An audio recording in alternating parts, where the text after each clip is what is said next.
So in math, there's the idea of these things called factorials.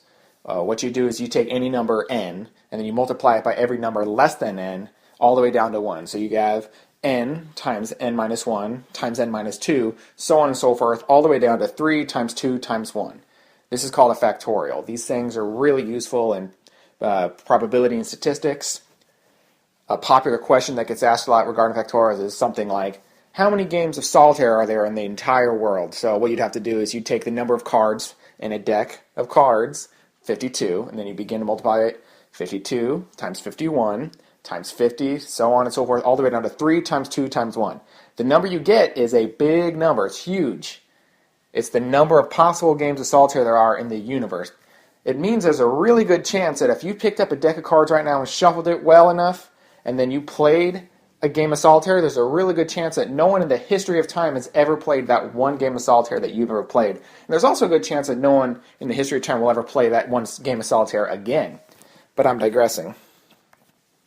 I want to take a look at some practical examples of factorial, or some more manageable examples, I should say. Now let's take the number 3. If we do 3 factorial, that's 3 times 2 times 1, that's 6.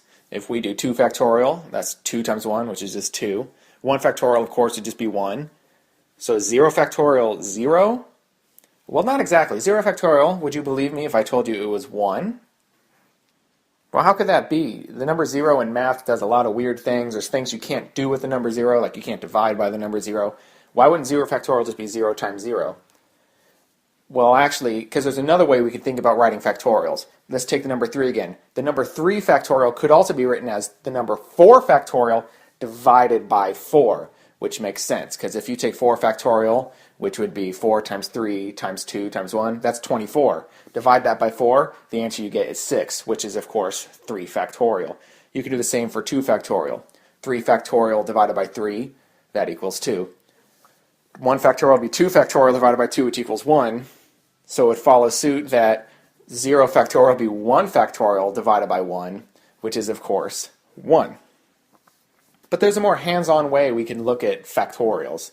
Let's start with the number 3 again. If we had 3 objects, how many different ways could we arrange those objects on a table? Well, the answer to that would be 3 factorial. You could arrange it this way, or that way, or this way.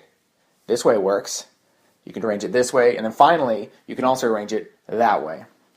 2 factorial would be the same thing. If you have 2 objects, how can we arrange them? Well, this way or that way. If you had 1 object, the answer is easy. You can only arrange it one way, that way right there.